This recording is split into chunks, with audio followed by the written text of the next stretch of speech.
Yeah, DB. Oh, just cleaning out the deadwood. Okay. Look, Mr. Cannell, I just can't afford to be without work right now, not even for a day. I've got a mother and 2 kid sisters. More good luck telegrams. Well, you know how it is. I've just got to keep on working, see? Sorry, sister. I was sent down here to clean house. I told you I can't use your column anymore. It's lavender and no lace. Send those other people in. I'll tell you what I'll do. I get $30 a week. I'll take 25, 20 if necessary. I'll do anything you say. It isn't the money. We're after circulation. What we need is fireworks. People are going to hit with sledgehammers. Start arguments. Oh, I can do that. I know this town inside out. Oh, give me a chance, All please. right, come in. Cashier's got your check. Who are these people? Gibbs, Frawley, Cunningham, Giles. Hey, you sister. Don't forget to get out your last column before you pick up your check.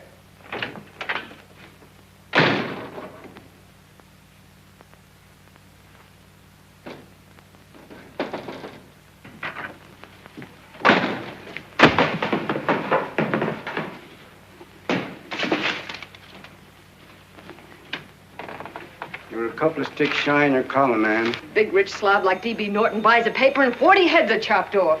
Did you get it, too? Yeah. You too? Oh, Joe. Oh, I'm sorry, darling. Why don't we tear the building down? Before you do, Ann, perhaps you'd better finish this column. Yeah, lavender and old lace. Wait, Joe. Wait. Wants fireworks, huh? Okay.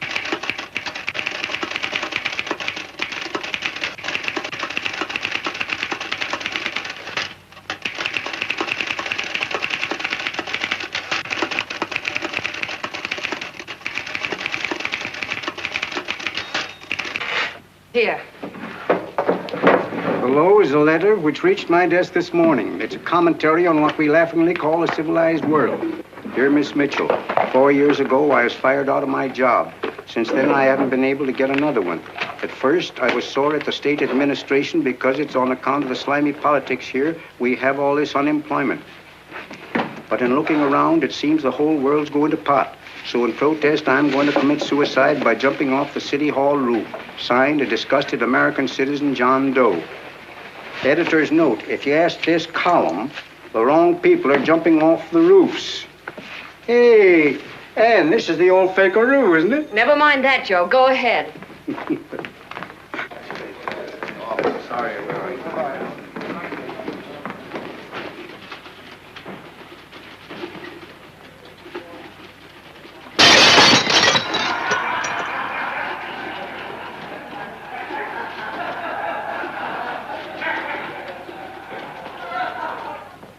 And it's because of the slimy politics that we have all this unemployment here. There it is. That's D.B. Norton's opening attack on the governor. Why, Jim, it's just a letter. Send it into a column. No, I can smell it. That's Norton. Good morning, gentlemen. Good morning, Governor. Morning, Well, Governor. you're rather early. Governor, did you happen to see this in the new bulletin? Yes. I had it served with my breakfast this morning. Jim thinks it's D.B. Norton at work. Of course it is. Oh, come, Jim. That little item, D.B. Norton does things in a much bigger way. This is his opening attack on you, Governor. Take my word for it. What did he buy a paper for? Why did he engage a high-pressure editor like Connell for? He's in the oil business. I tell you, Governor, he's after your scalp. All right, Jim, all right. Don't burst a blood vessel. I'll look into it. Will you get me Spencer of the Daily Chronicle, please? Yes, I saw it, Governor. If you ask me, that's a phony letter. Why, that gag has got whiskers on it. Okay, I'll get the mayor and maybe the Chamber of Commerce to go after them. Get Mayor Lovett on the phone. Sorry, the mayor's busy on the other phone. Yes, I know, Mrs. Brewster. It's a terrible reflection on our city. I've had a dozen calls already. Spencer of the Chronicle. Hold him. Just a minute. Yes, Mrs. Brewster. I'm listening. I insist that this John Doe man be found and given a job at once. Now, if something isn't done about it, I'll call out the whole auxiliary. Yes, and the junior auxiliary, too. We'll hold a meeting and see that it is. Yes, Spencer? So, Who? The governor? Well, what about me? It's my building he's jumping off of, and I'm up for re-election, too. What are you doing? Get Connell at the bulletin. Why, he's liable to go right past my window. Get me Connell. What was that? What? Out the window. Something just flew by. I didn't see anything. Well, don't stand there, you idiot. Go and look. Open the window. Oh, why did he have to pick on my building? Is there a crowd in the street? No, sir. Then maybe he's caught on a ledge. Look again. I think it must have been a seagull. A seagull? What's a seagull doing around the city hall? That's a bad omen, isn't it? Oh, no, sir. The seagull is a lovely bird. It's all right, Mrs. Brewster. It was just a seagull. Can I help? Nothing's happened yet. No, I'm watching. Don't worry, Mrs. Brewster. Just leave it all to me. Spencer, I'll call you back. Hello, Connell? What are you doing? This is the mayor. Yes, Mayor Lovett. How many times are you going to call me? I've got everybody and his brother and sister out looking for him. Did you see the box I'm running? An appeal to John Doe. Think it over, John. Life can be beautiful, says Mayor. If you need a job, apply to the editor of this paper and so forth and so forth. Okay, Mayor, I'll let you know as soon as I have something. What? Well, pull down the blinds. Went up to Miss Mitchell's house, boss. Boy, she's in a bad way. Where is she? Hey, do you know something? She supports a mother and 2 kids. What do you know about that? Did you find her? No. Her mother's awful worried about her. When she left the house, she said she was going on a roaring drunk. The girl, I mean. Go out and find her. Sure. Hey, but the biggest thing I didn't tell you, her old man's Doc Mitchell. You know the doctor Yeah. saved my mother's life and wouldn't take any money for it? You remember that. Okay, boss, I'll go and look for her. Holy smokes, Commissioner, you've had 24 hours. Okay, Hawkshaw, grab a pencil. Here it is again. About 5'5", brown eyes, light chestnut hair, and as fine a pair of legs as ever walked into this office. Did you want to see me? No. I've had the whole Army and Navy out searching for you because that's a game we play here every day. I remember distinctly being fired. That's right. But you have a piece of property that still belongs to this newspaper, and I'd like to have it. What's that? The letter. What letter? The letter from John Doe. Oh, The whole town's in an uproar. We've got to find him, and the letter's the only clue. there is no letter. We'll get a handwriting expert to... What? There is no letter. Say that again. There's no letter. I made it up. You made it up. Mm-hmm. You said you wanted fireworks. Don't you know there are 9 jobs waiting for this guy? 22 families want to board him free. 5 women want to marry him, and the mayor's practically ready to adopt him, and you... Just call the morgue, boss. They said there's a girl there. Shut up. Ann, Say, why didn't you... Beanie! Only one thing to do, Hank. Drop the whole business quickly. How? Run a story. Say John Doe was in here and is sorry he wrote the letter and... That's right. You've got it, sure. He came in here and I made him change his mind. Bulletin editor saves John Doe's life. Why, it's perfect. I'll have Ned write it up. Oh, Ned, I got a story I want you to... Wait a minute. Listen, you great, big, wonderful genius of a newspaper man. You came down here to shoot some life into this dying paper, didn't you? Well, the whole town's curious about John Doe, and boom, just like that, you're going to bury him. There's enough circulation in that man to start a shortage in the ink market. And what man? John Doe. What John Doe? John Doe, the one I made up. Look, genius, now look. Suppose there was a John Doe and he walked into this office. What would you do? Find him a job and forget about the whole business, I suppose, huh? Not me. I'd make a deal with him. A deal? Sure, when you get hold of a stunt that sells papers, you don't drop it like a hot potato. Well, this is good for at least a couple of months. You know what I'd do? Between now and, let's say, Christmas when he's going to jump, I'd run a daily on. Starting with his boyhood, his schooling, his first job. A wide-eyed youngster facing a chaotic world. The problem of the average man, of all the John Does in the world. Now, then comes the drama. He meets discouragement. He finds the world his feet of clay. His ideals crumble. So what does he do? He decides to commit suicide and protest against the state of civilization. He thinks of the river, but no, he has a better idea. The city hall. Why? Because he wants to attract attention. He wants to get a few things off his chest, and that's the only way he can get himself heard. So? So he writes me a letter, and I dig him up. He pours out his soul to me. And from now on, we quote, I protest by John Doe. He protests against all the evils in the world. The greed, the lust, the hate, the fear. All of man's inhumanity to man. Arguments will start. Should he commit suicide or should he not? People will write in pleading with him. But no, sir. John Doe will remain adamant. On Christmas Eve, hot or cold, he goes. See? Very pretty. Very pretty indeed, Miss Mitchell. But would you mind telling me who goes on Christmas Eve? John Doe. What John Doe? The one we hire for the job, you lunkhead. Wait a minute. Let me get this through this lame brain of mine. Are you suggesting we go out and hire someone to say he's going to commit suicide on Christmas Eve? Is that it? Well, you're catching on. Who, for instance? Anybody. Beanie'll do. Why, sure. Who, me? Jump off a... Oh, no, any time at Christmas. I'm superstitious.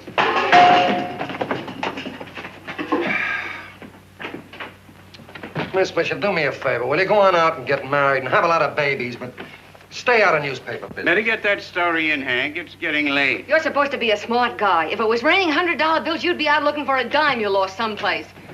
Holy smokes, wasting my time listening to this mad woman. Look, Chief, look at the Chronicle. It's running on John Doe. They say it's a fake. Why, the no good, the...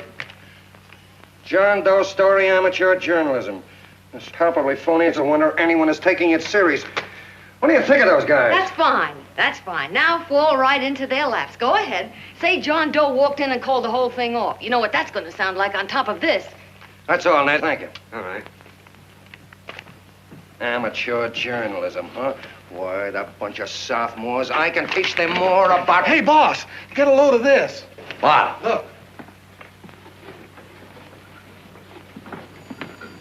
What do they want? They all say they wrote the John Doe letter. Boss. Oh, they all wrote the letter. Tell them all to wait. Look, Mr. Cannell, one of those men is your John Doe. They're desperate and will do anything for a cup of coffee. Pick one out and you can make the Chronicle eat their words.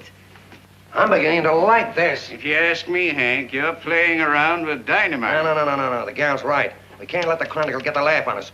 We've got to produce a John Doe now. Amateur journalism, huh? I'll show those guys. Sure, and there's no reason for them to find out the truth either, because, naturally, I won't say anything. Okay, sister, you get your job back. Plus a bonus. What bonus? Oh, the bonus of $1,000 the Chronicle was going to pay me for this little document. You'll find it says, I, Ann Mitchell, hereby certify that the John Doe letter was created by me. I can read. Sorry. You think this is worth $1,000, do you? Oh, the Chronicle would consider it dirt cheap. Packs everything, including a gun. Okay, sister, you got yourself a deal. Now let's take a look at the candidates. The one we pick has got to be the typical average man. Typical American that can keep his mouth shut. Show me an American who can keep his mouth shut and I'll eat him. Okay, Beanie, bring him in one at a time.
Did you write that letter to Miss Mitchell?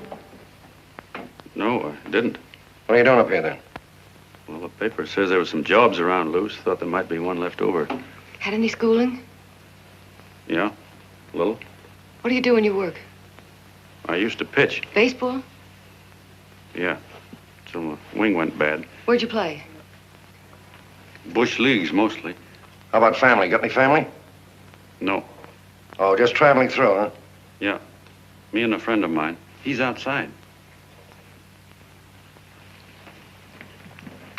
Looks all right. Oh, it's perfect. A baseball player. What could be more American? I wish he had a family, though. Be less complicated without a family. Look at that face. It's wonderful. They'll believe him. Come on. What's your name? Willoughby.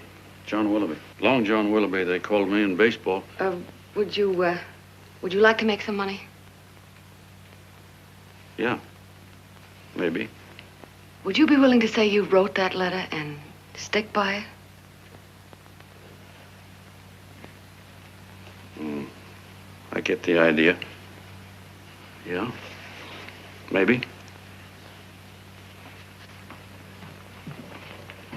That's our man. He's made to order. I don't know. He don't seem like the kind of a guy that'd fall in line. When you're desperate for money, you do a lot of things, Mr. Cannell. He's our man, I tell you. He's fainted. Come on, Get the water quickly. Hurry up, Pop. Oh, Right here, sit down. you all right? Yeah, I'm all right. How many is that? 6?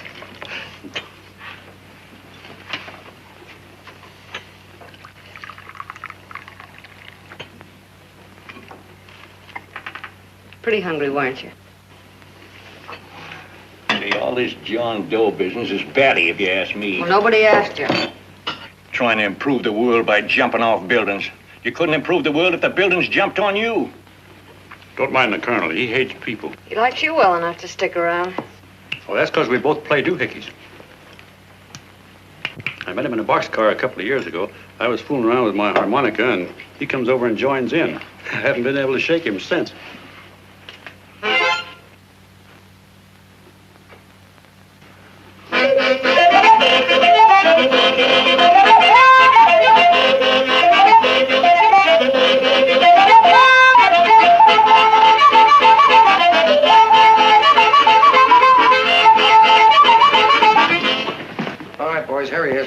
No, you can't take pictures of him like that, eating a sandwich and with a beard. But he's going to jump off a building. Yes, but not because he's out of a job. That's not news. This man's going to jump as a matter of principle. Well, maybe you're right. We'll clean him up and put him in a hotel room under bodyguards. We'll make a mystery out of him. Did you speak to Mr. Norton? Thinks it's terrific. Says for us to go the limit. Wants us to build a bonfire under every big shot in the state. Oh, swell. Is that the contract? Yeah. What's he doing here? Friend of his. They play duets together. Duets? But can we trust him? Oh. I trust him. Oh, you trust him, eh? Well, that's fine. I suppose he trusts you, too. Oh, stop worrying. He's all right. Okay, but we don't want more than a couple of 100 people in on this thing. Now, the first thing I want is an exact copy of the John Doe letter in your own handwriting. I've got it all ready. Here. No, that's fine. Now, I want you to sign this agreement. It gives us an exclusive story under your name, day by day, from now until Christmas. On December 26th, you get 1 railroad ticket out of town. And the Bulletin agrees to pay to have your lawn fixed. That's what you want, isn't it? Yeah, but it's got to be by Bonesetter Brown. Okay, Bonesetter Brown goes. Here, sign it. Meanwhile, here's $50 spending money. That's fine. Beanie? Yes, boss. Take charge of him. Get him a suite at the Imperial and hire some bodyguards. Yeah, and some new clothes, Beanie. Think we better have him to louse? Yeah. Both of them? Yes, both of them, but don't let them out of your sight. Hey, Beanie, gray suit, huh? Yeah. Okay, fellas.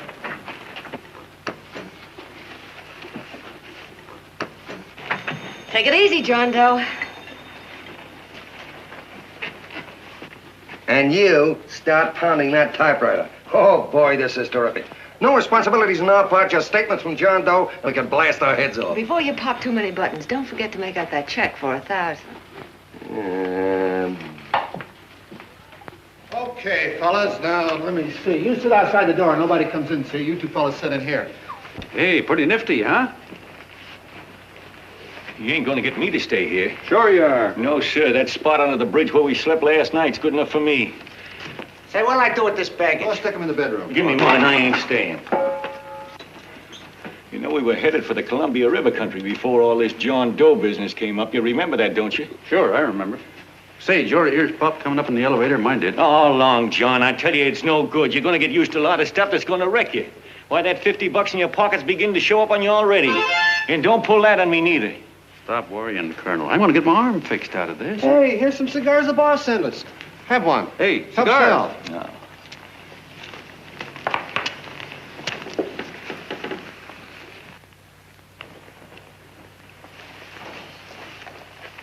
Say, I'll bet you even the major leaguers don't rate an outfit like this. Here, make yourself comfortable. Paper? I don't read no papers, and I don't listen to radios either. I know the world's been shaped by a drunken barber, and I don't have to read it. I've seen guys like you go under before. Guys that never had a worry. Then they got a hold of some dough and went goofy. The first thing that happens Hey, to did a you get guy... a load of the bedroom? No. The first thing that happens to a guy like that, he starts wanting to go into restaurants and sit down at a table and eat salads and cupcakes and tea. Boy, what that kind of food does to your system.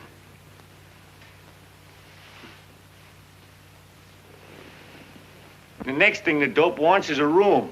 Yes, sir, a room with steam heat and curtains and rugs. And before you know it, he's all softened up and he can't sleep unless he has a bed. Hey, stop worrying, Colonel. $50 ain't going to ruin me. I've seen plenty of fellas start out with $50 and wind up with a bank account. Hey, what's the matter with the bank account anyway? And let me tell you, Long John, when you become a guy with a bank account, they got you. Yes, sir, they got you. Who's got him? The helots. Who? Hey, there's the City Hall tower I was supposed to jump off of. It's even higher than this. Who's got him? The helots. Woo! Hey, wait a minute! You're not supposed to jump on Christmas Eve. Do you want to get me in a jam? If it's going to get you in the jam, I'll do you a favor. I won't jump. And when they got you, you got no more chance than a road rabbit. Hey, who'd you say was going to get him? Say, is this one of those places where you ring if you want something? Yeah, just use the phone. Boy, I've always wanted to do this. Hey, Doc, look. Look, Doc. Give me that again, will you? Who's going to get him? The helots. Who are they? Listen, Sucky, you ever been broke? Sure, mostly often. All right. You're walking along. Not a nickel in your jeans. You're free as the wind. Nobody bothers you. Hundreds of people pass you by in every line of business. Shoes, hats, automobiles, radios, furniture, everything. And they're all nice, lovable people. And they let you alone. Well, is that right? Then you get a hold of some dough, and what happens? All those nice, sweet, lovable people become helots. A lot of heels. They begin creeping up on you, trying to sell you something. They get long claws, and they get a stranglehold on you. And you squirm, and you duck, and you holler, and you try to push them away, but you haven't got a chance. They got you. First thing you know, you own things. A car, for instance. Now your whole life is messed up with a lot more stuff. You get license fees, and number plates, and gas, and oil, and taxes, and insurance, and identification cards, and letters, and bills, and flat tires, and dents, and traffic tickets, and motorcycle cops, and courtrooms, and lawyers, and fines, and 1,000,001 other things. And what happens? You're not the free and happy guy you used to be. You gotta have money to pay for all those things. So you go after what the other fellas got. And there you are. You're a helot yourself.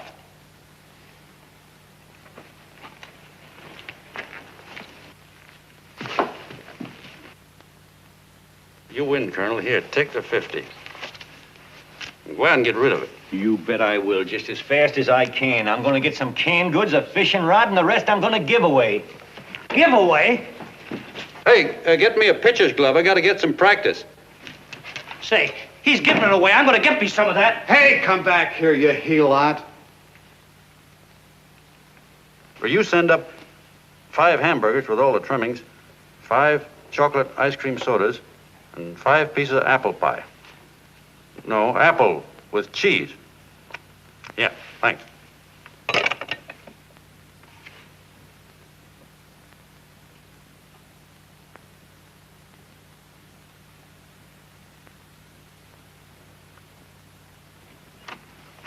Hello there.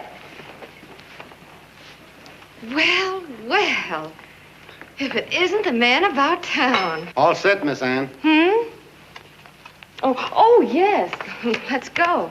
Let's see, we want some action in these pictures. Action? Mm-hmm. that's good. No. This man's going to jump off a roof. Oh. Here, wait a minute. Let me comb your hair. Sit down. Yeah, that's better.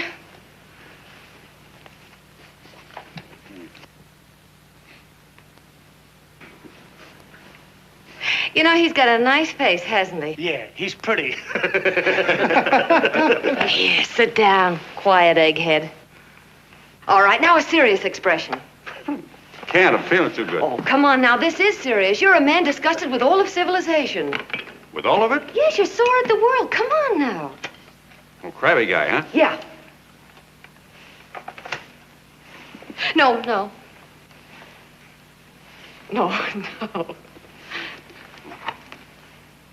No, look. You don't have to smell the world. Well, all those guys in the picture Never mind stand- those guys. All right, stand up. Now, let's see what you look like when you protest. Against what? Against anything, just protest. You got me. Oh, look, I'm the umpire, and you just cut the heart of the plate with your fast one, and I called it a ball. What would you do? Oh, you did, huh? Yeah. Why can't you call him right, you boneheaded... Grab it, Eddie, grab it!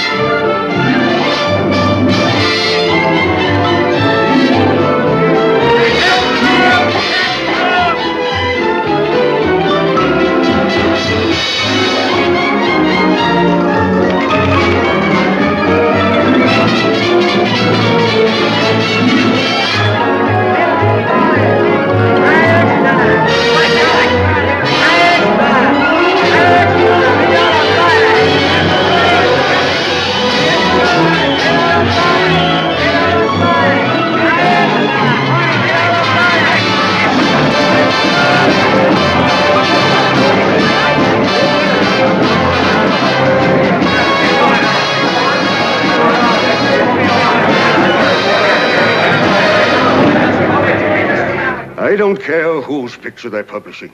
I still say that this John Doe person is a myth, and you can quote me on that.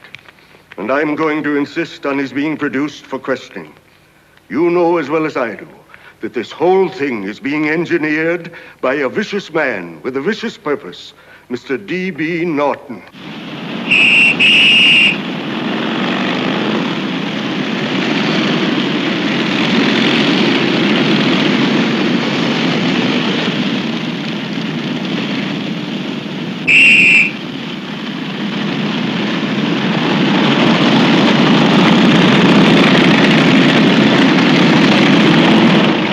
Cannell and Miss Mitchell are at the house, sir. Oh, they are?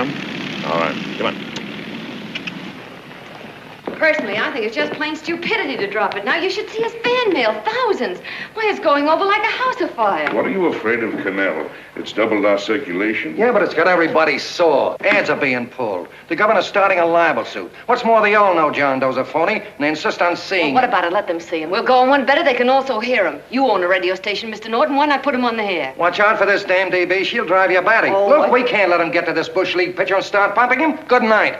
Now, tell him what that screwball might do. I walk in yesterday, here he is, standing on a table with a fishing pole, fly casting. Take my advice and get him out of town before this thing explodes in our faces. If you do, Mr. Norton, you're just as much of a dumb cluck as he is. Excuse me. No, you got yourself a meal ticket and you hate to Sure, let it's go. a meal ticket for me. I admit it, but it's also a windfall for somebody like Mr. Norton who's trying to crash national politics. That's what you bought the newspaper for, isn't it? You want to reach a lot of people, don't you?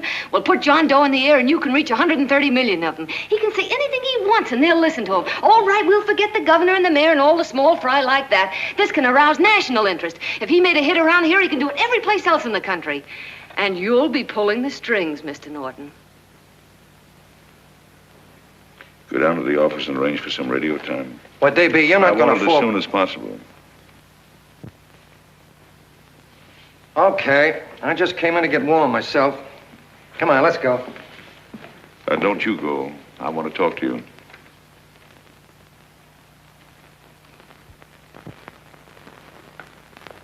Sit down.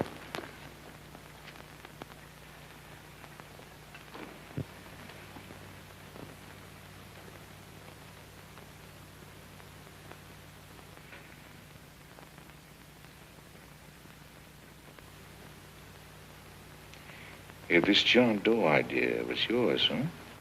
Yes, sir.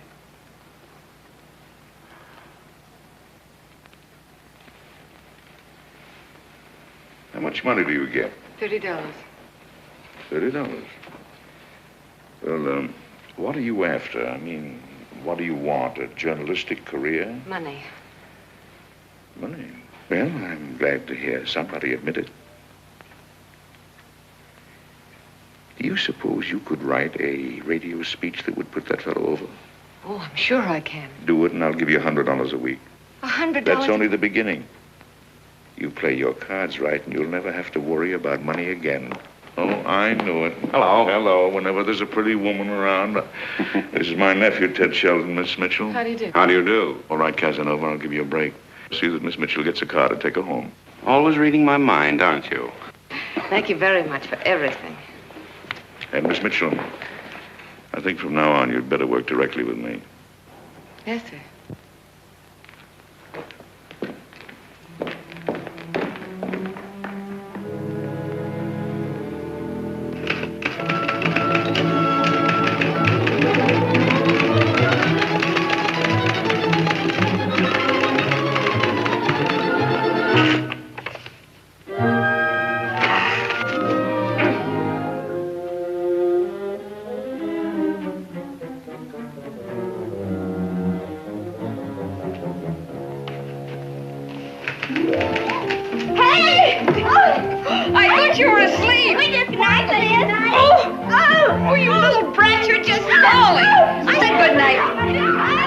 Come, children.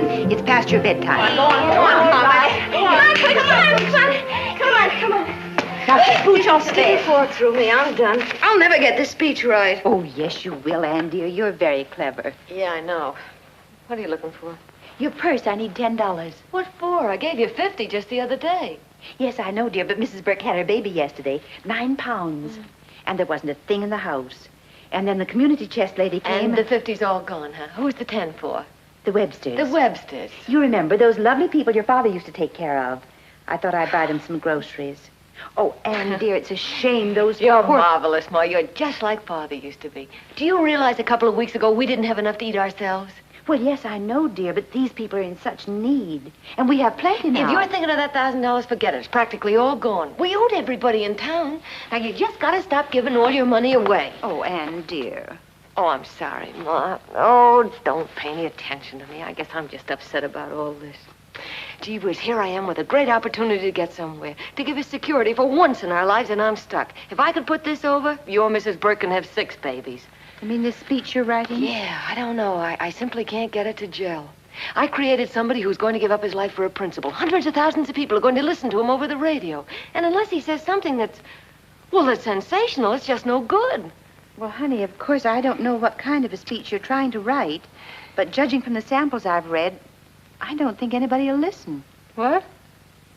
Darling, there's so many complaining political speeches. People are tired of hearing nothing but doom and despair on the radio.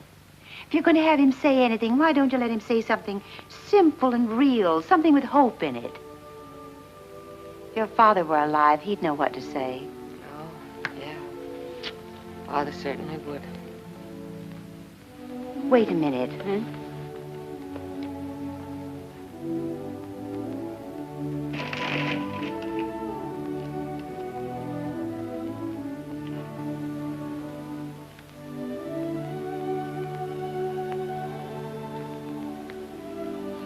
That's your father's diary, Anne. Father's... I never knew he had a diary.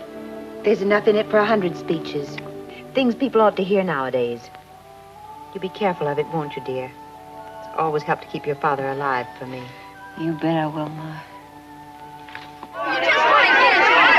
Wait a minute. John Doe don't want to sign no autographs. Well, what does he do all day? What does he do all day? He's writing out his memories. Sorry, lady, you can't see Mr. Doe. He wants to be alone. No, he just sits around all day and commutes with himself.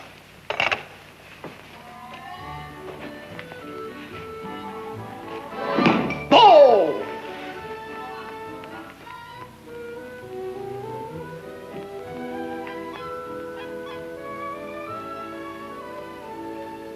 I don't know how you're going to stand it around here till after Christmas. I'll bet you ain't heard a train whistle in 2 weeks.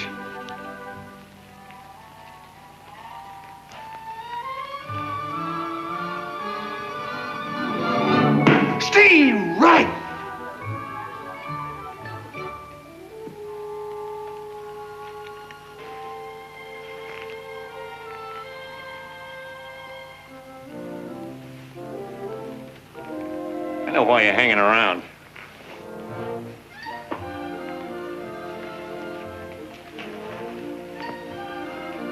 You're stuck on the girl.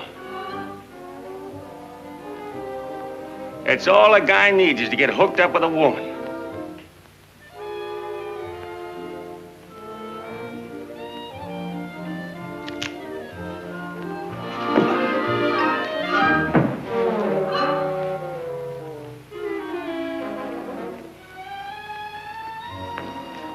What was that, a single? First baseman dropped the ball. Butterfingers. Tough luck, pal.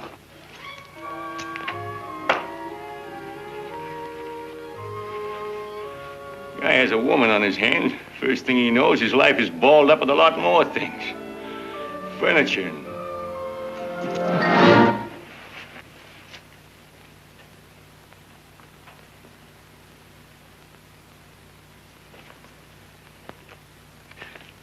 Did you get him? You're out. Swell.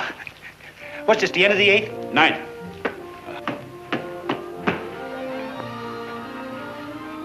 Hey, Beanie, there's a couple of mugs in the Chronicle snooping around out here. Huh. Come on, Angel Face. Gangway. What's the score, Angel Face? 3-2, our favor. Gee, that's great.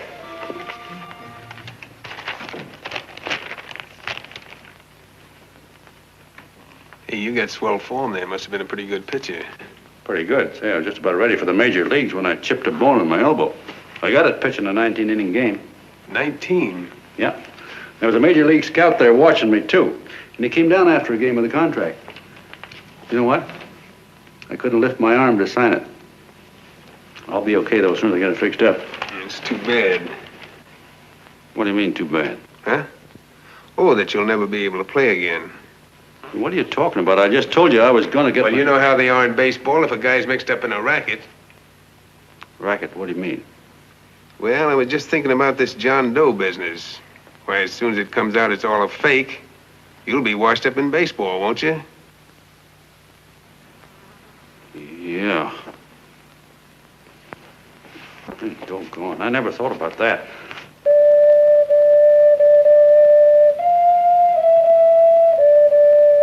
Gosh. And another thing, what about all the kids in the country? The kids that idolize ball players. What are they going to think about you? Yeah. Hey, Colonel. Did you hear that? I gotta figure some way out of this thing. The elevators are still running. I know one way you can do it. How? Well, when you get up there on the radio, all you have to do is to say the whole thing's a frame-up. Make you a hero sure as you're born. Yeah, but how am I gonna get my arm fixed? Well, that's a cinch. I know somebody that'll give you $5,000 just to get up on the radio and tell the truth. $5,000? Yeah, $5,000, and he gets it right away. You don't have to wait till Christmas. Look out, Long John. They're closing in on you. Say, who's putting up this dough? Fellow runs the Chronicle. Here's the speech you make, and it's all written out for you. $5,000. Holy mackerel, I can see the helots coming, the whole army of them. It's on the level.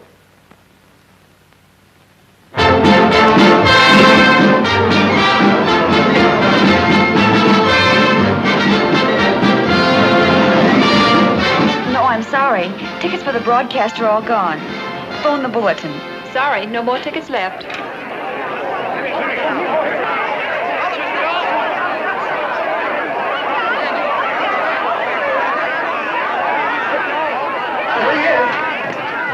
Hello, John. All set for the big night? Swell. Turn around. One moment. Now stand still. Hold it, Mr. Doe. Hold it. Big smile, Mr. Doe. That's swell. Okay, Beanie, that's all. Take him out. Come on, let's Now, look, John, here's the speech. It's in caps and double spaced. You won't have any trouble reading it. Not nervous, are you? No. Of course not. He wouldn't be. Who? John Doe, the one in there. Hey, don't let your knees rattle. It picks up on the mic. Oh, Beanie, you needn't be nervous, John. All you have to remember is to be sincere. Pick up that phone, Miss Mitchell. It's for you. Okay. Hello? Yes, Mother. Oh, thank you, darling. Oh, there he is, the poor dear man. Oh, good luck to you, Mr. Doe. We want you to know that we're all for you. The girls all decided that you're not to jump off any roof at all. Even if we have to we'll stop it. You got the speech I gave you? Yeah. Now, look, I'll give this money to the colonel just as soon as you get started. We'll have a car waiting at the side entrance for you. Okay. How'd you get in here? Huh? Oh, I just came in to wish him luck. Come on, out. Mother says good luck, too. John, when you read that speech, please believe every word of it. He's turned out to be a wonderful person, John. Who? John Doe, the one in the speech. Oh. You know something? I've actually fallen in love with him. All right, there he is, sister. Now, come on, plenty of room. What's the idea? No, that's too much. Not so much. Come on, that's it. Oh, this is no time for cheap publicity, Mr. Cannell. Listen, if that guy lays an egg, I want to get something out of it. I'm getting a Jane Doe ready. Oh, come on. Here, Will you, fellas? here, Give me a all right, chance. that's I enough. have to raise just one more. Will you, That's please? fine, honey. You go ahead. All right, I After need you've one been more. to. Honey, go ahead. How you doing? Oh. All right, Benny, bring him in. Holy smoke, a half a he-lot. There you are, boss, just like you ordered. Symbols of little people. Okay, get him up. All right, young fella. This is ridiculous, Mr. Cannell. Come on, give me a chance. The man's on the air. Come on, Look shot. at him. All Oh, right, fellas, everybody. I told you could have all the pictures you want. No, come on, ask. You can have a... Come on, that's right. Afterwards, you can get all the pictures you want. Thank you very much. Come on, will you? Afterwards, that's right. Come on, Snooks, you better bail out. Okay, goodbye, Mr. Doe. Beanie. All right. Better get ready. 1 minute to go. Wow, 1 minute to go and the score is nothing to nothing. Now, please, John, you won't let me down, will you? Will you? Of course you won't. If you'll just think of yourself as the real John Doe. Listen, everything in that speech are things a certain man believed in. He was my father, John. And when he talked, people listened. And they listened to you, too. Funny. You know what my mother said the other night? She said to look into your eyes, that I'd see Father there. Hey, what do you say? Okay, we're coming. Come on. Now, listen, John, you're a pitcher. Now get in there and pitch. Good luck. Give him room, let him through. Come on.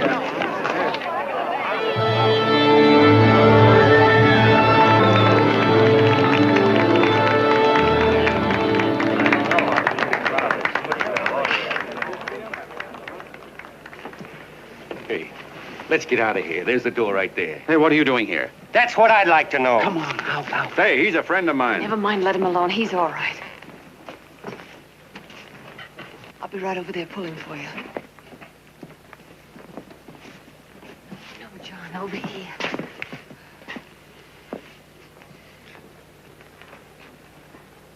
Stand by.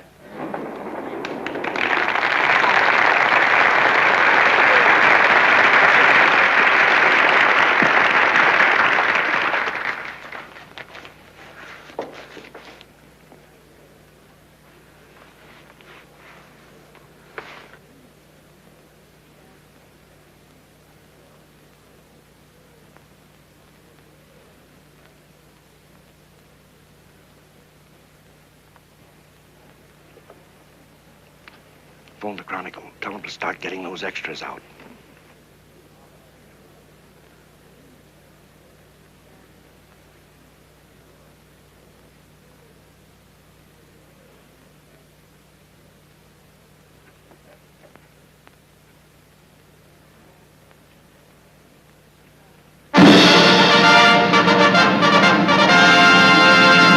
And good evening, ladies and gentlemen. This is Kenneth Fry speaking for the New Bulletin.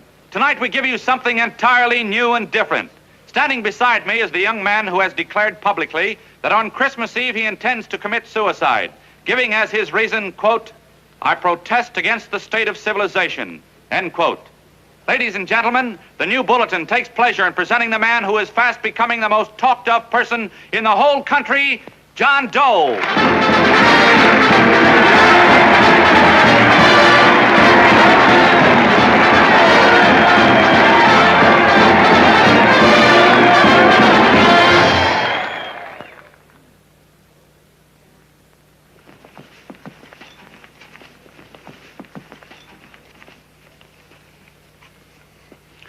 Ladies and gentlemen,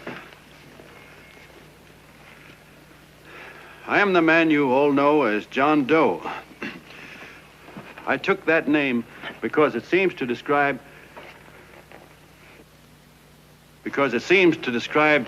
the average man. And that's me. And that's me. Well, it was me before I said I was going to jump off the city hall roof at midnight on Christmas Eve. Now I guess I'm not average anymore. Now I'm getting all sorts of attention. From big shots, too. We've been double-crossed. The mayor and the governor, for instance. They don't like those articles I've been writing. You're an imposter, young fella. That's a pack of lies you're telling. Who wrote that speech for you? Benny, get that guy. Hey, kid. Hey, what do you think you're getting? That's what I want to know. The publicity stuff to the bullet. That's what it is. Spencer. Ladies and gentlemen, the disturbance you just heard was caused by someone in the audience who tried to heckle Mr. Doe. The speech will continue.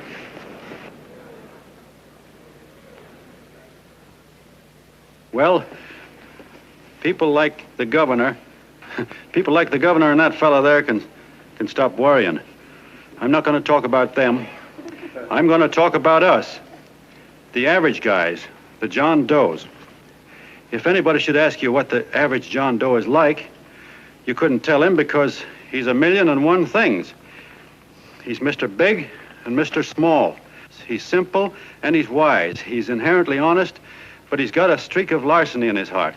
He seldom walks up to a public telephone without shoving his finger into the slot to see if somebody left a nickel there.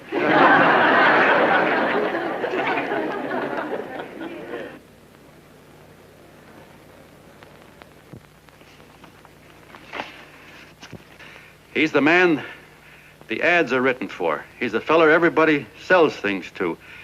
He's Joe Dokes, the world's greatest stooge and the world's greatest strength.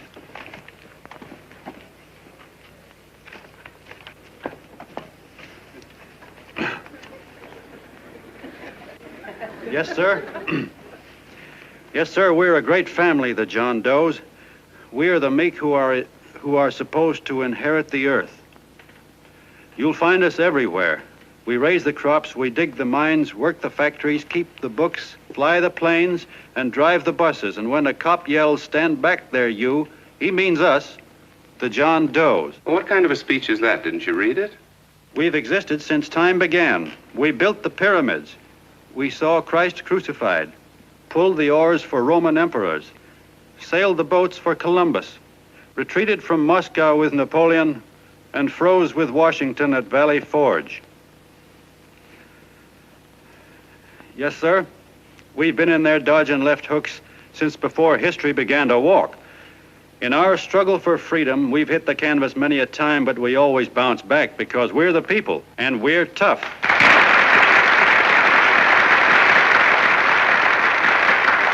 They've started a lot of talk about free people going soft, that we can't take it.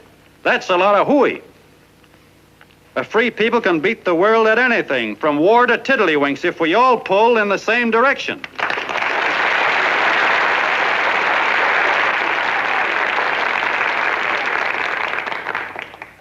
I know a lot of you are saying, "What can I do? I'm just a little punk. I don't count."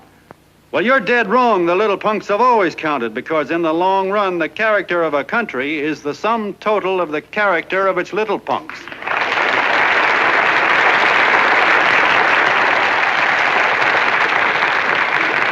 But we've all got to get in there and pitch. We can't win the old ball game unless we have teamwork. And that's where every John Doe comes in. It's up to him to get together with his teammate. And your teammate, my friends, is the guy next door to you. Your neighbor. He's a terribly important guy, that guy next door. You're going to need him, and he's going to need you, so look him up. If he's sick, call on him. If he's hungry, feed him. If he's out of a job, find him one. To most of you, your neighbor is a stranger, a guy with a barking dog and a high fence around him. Now, you can't be a stranger to any guy that's on your own team. So tear down the fence that separates you. Tear down the fence, and you'll tear down a lot of hates and prejudices. Tear down all the fences in the country, and you'll really have teamwork.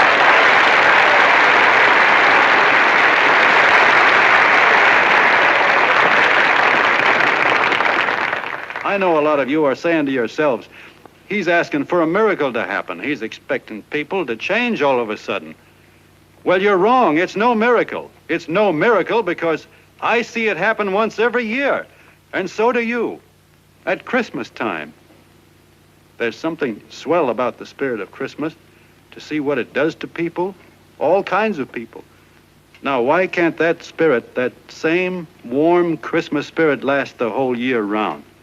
Gosh, if it ever did, if each and every John Doe would make that spirit last 365 days out of the year, we'd develop such a strength, we'd create such a tidal wave of goodwill that no human force could stand against it. Yes, sir, my friends, the meek can only inherit the earth when the John Does start loving their neighbors. You better start right now. Don't wait till the game is called on account of darkness. Wake up, John Doe. You're the hope of the world.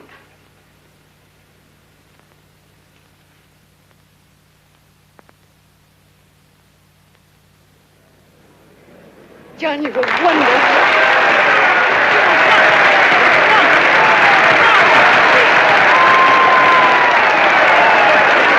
Let's get out of here. Now you're talking.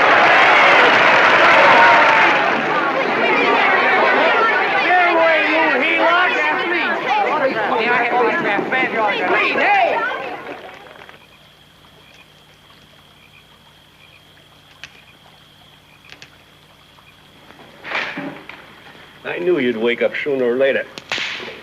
Boy, am I glad we got out of that mess. I had the $5,000 sewed up. Could have been on my way to old Doc Brown. You're a pitcher, John, she says. Now, go in there and pitch. What a sucker. Yeah, she's a heel-out just like the rest of them. It's lucky you got away from her. What was I doing up there making a speech anyway? Me, huh? Geez, the more I think about it, the more I could... Tear down all the fences. Why, if you tore one picket off of your neighbor's fence, he'd sue you. $5,000, had it right in my hand. What do you mean he ran away? We'll go after him, find him. That man is terrific.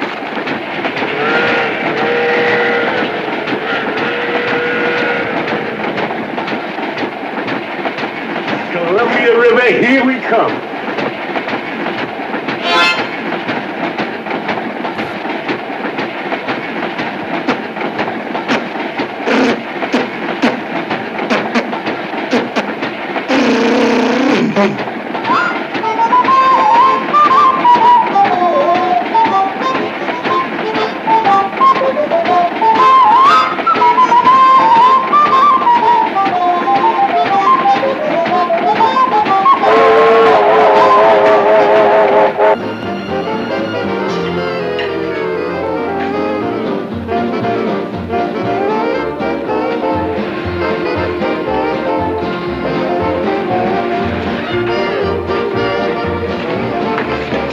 Jitterbugs. Yeah. Say, how much money we got left? 4 bits. Better make it donuts, huh? Yeah.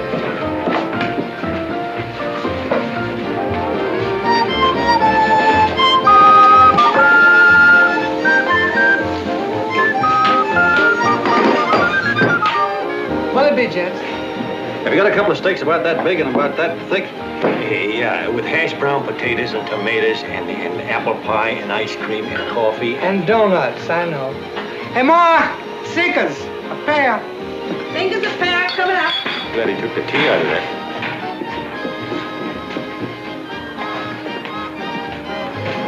Hey, look. Join the John Doe Club. John Doe Club?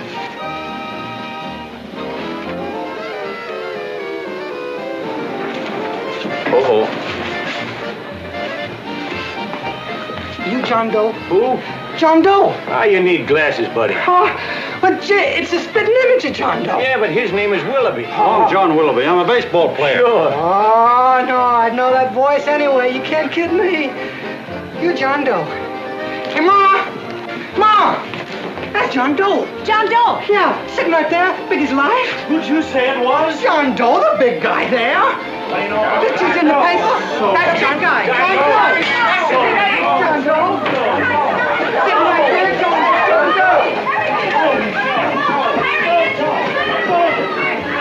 Hey, operator. Dan's Beanery. Look, call everybody in town. John Doe was just in my place. Yeah, he ordered donuts.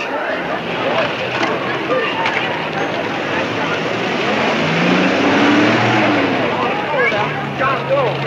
Let's see John Doe. Come on. I know you all.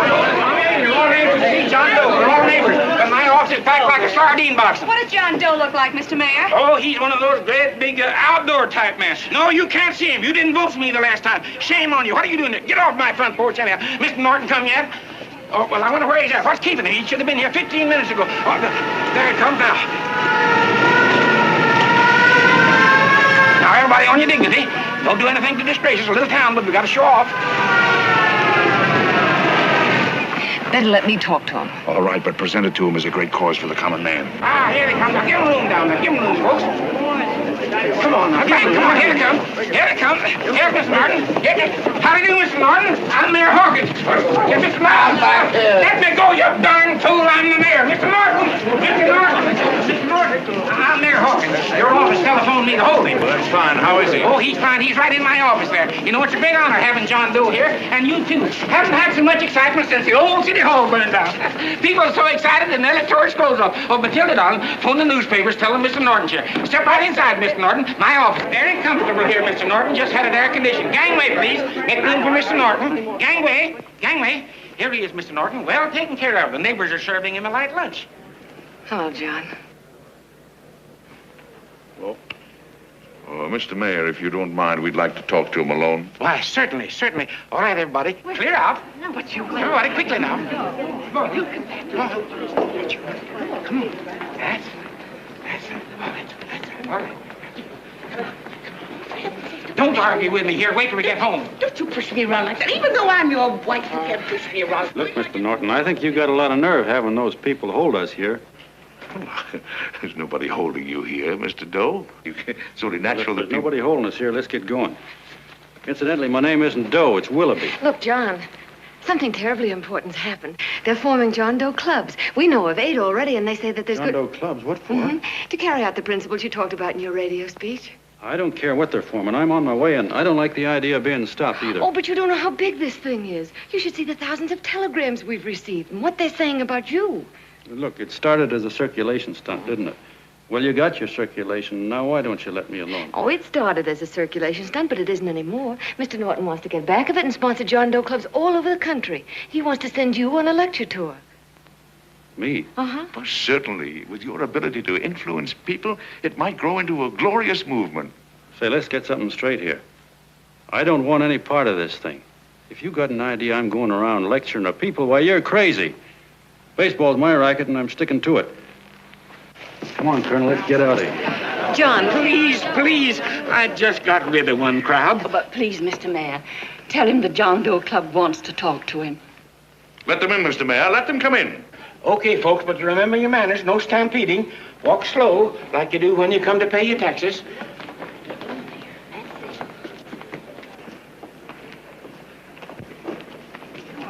Okay. All right, give me a chance. Come right in. My name's Bert Hanson, Mr. Doe. I'm the head soda jerker at Schwabacker's drugstore. Well, sir, you see, me and my wife, we heard your broadcast, and we got quite a bang out of it. Especially my wife. Kept me up half the night saying, that man's right, honey. The trouble with the world is nobody gives a hoot about his neighbor. That's why everybody in town's sore and cranky at each other. And I kept saying, well, that's fine, but how's a guy going to go around loving the kind of neighbors we got? Old Sourpuss, for instance. You see, Sourpuss Smithers is a guy who lives all alone next door to us. He's a cranky old man that runs a second-hand furniture store. We haven't spoken to him for years. I always figured he was an ornery old gent that hated the world because he was always slamming his garage door and playing the radio so loud he kept half the neighbors up. Well, anyway, the next morning I'm out watering the lawn and I look over and there's Sourpuss on the other side of the hedge straightening out a dent in his fender. And my wife yells to me out the window. She says, go on, speak to him, Bert. And I figured, well, heck, I can't lose anything, so I yelled over to him, good morning, Mr. Smithers. He went right on pounding his fender. Was I burned? So I turned around to give my wife a dirty look, and She said, louder, louder. He didn't hear you.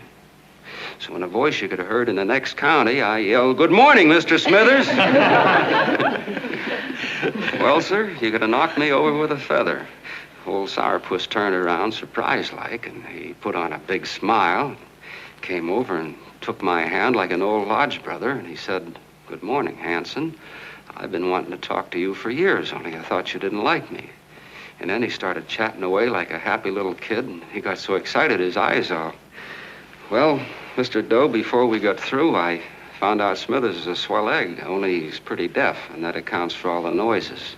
And he says it's a shame how little we know about our neighbors. And then he got an idea, and he said, how's about inviting everybody someplace where we can all get together and know each other a little better?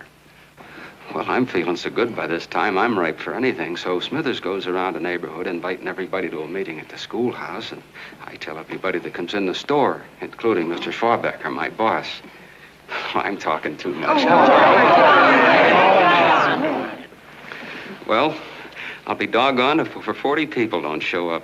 Of course, none of us knew what to do, but we sure got a kick out of seeing how glad everybody was just to say hello to one another.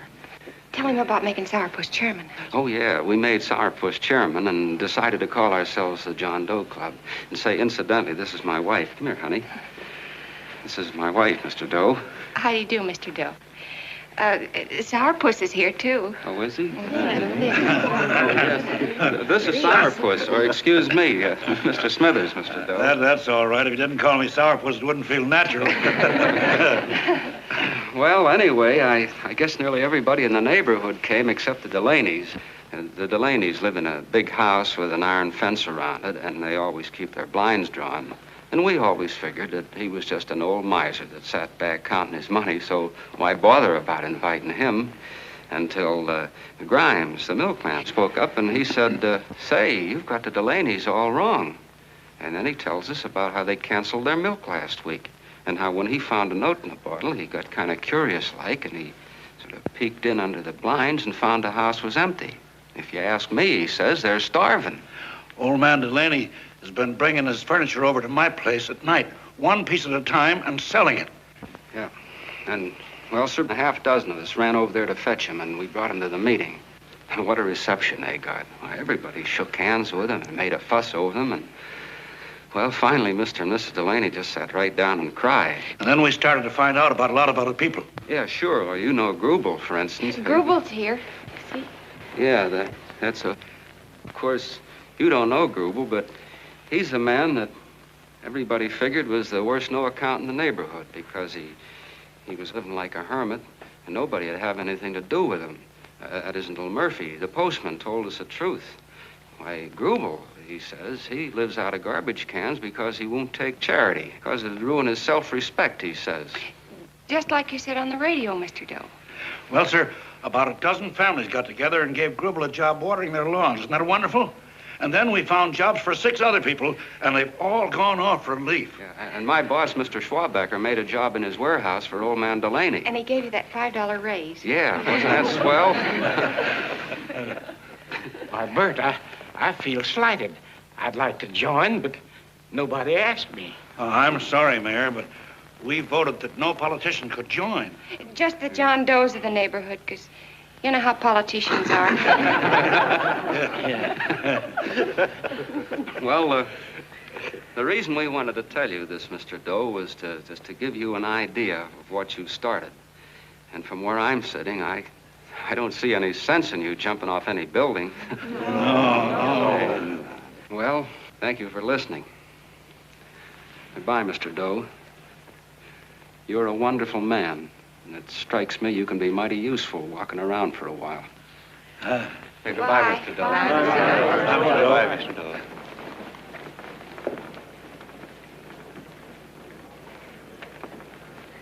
I'm Mrs. Delaney, Mr. Doe, and God bless you, my boy.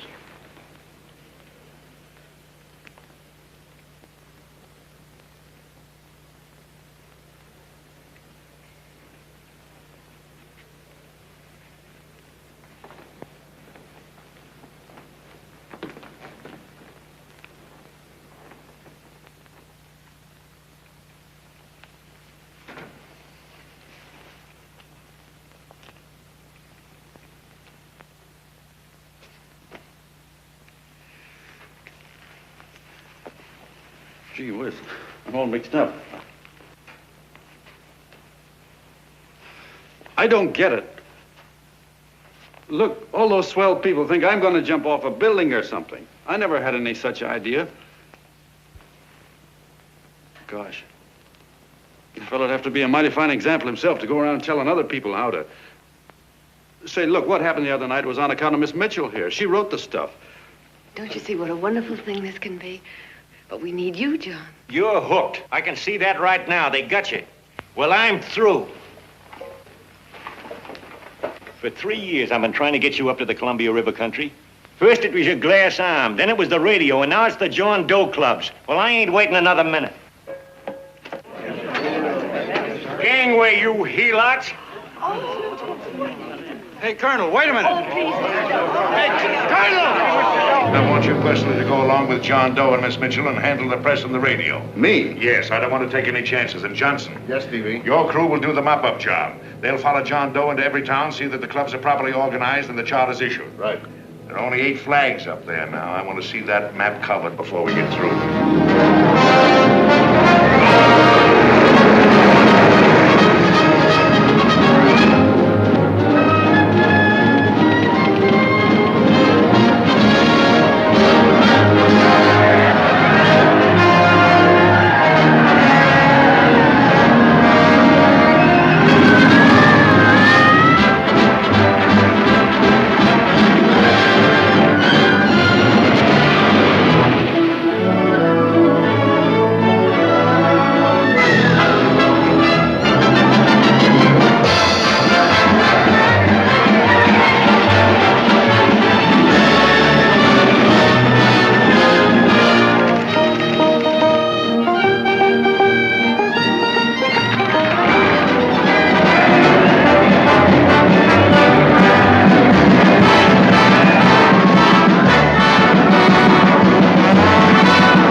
If they made demands, I'd understand it. But the John Does ask for nothing. People are going off relief. If this keeps up, I'll be out of a job. As soon as it gets strong enough, we'll find out what John Doe wants. 30 every Thursday. 60 at 60. Who knows what? I'm sorry, boss. They just won't let anybody talk politics to them. It's crazy. We've got to get to them. They represent millions of voters.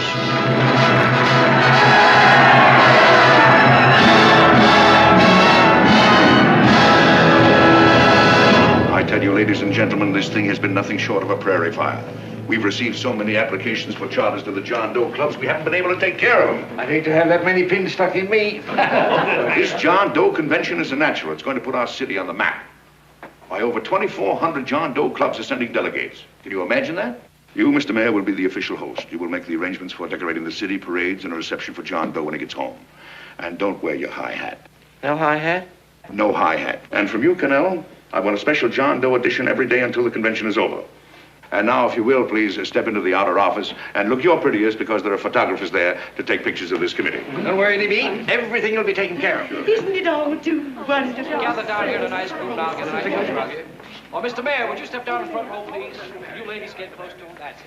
Well, I don't get it. Get what? Look, DB, I'm supposed to know my way around.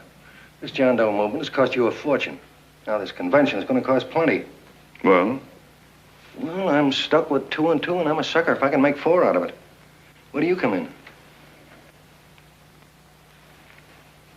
I'll have the satisfaction of knowing that my money has been spent for a worthy cause.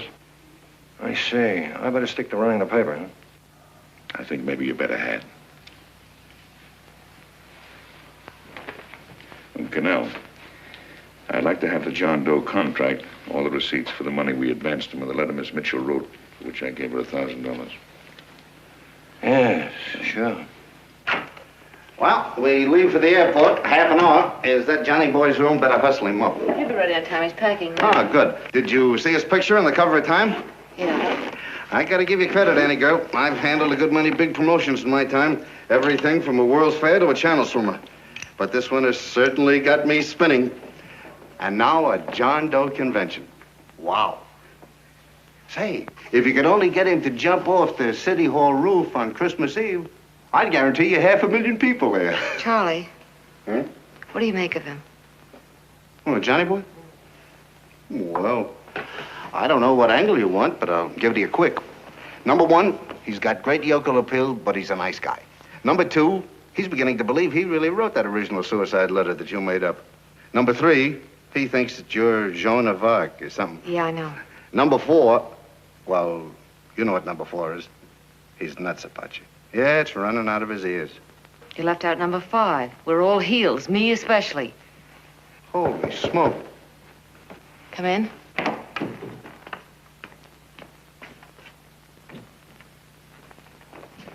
Small pack. Good, I'll go and get Beanie Boy.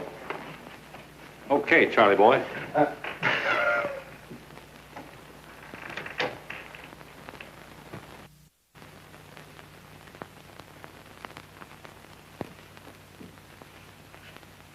Can I help you pack?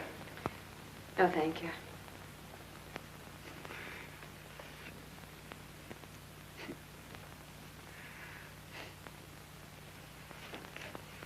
You care if I sit down out here? No.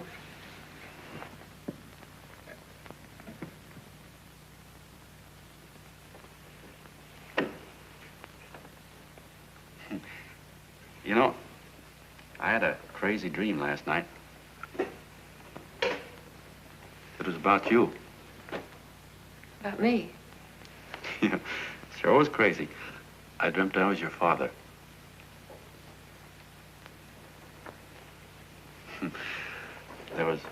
There was something I was trying to stop you from doing. So I got up out of bed and I walked right through the wall here, right straight into your room. You know how dreams are.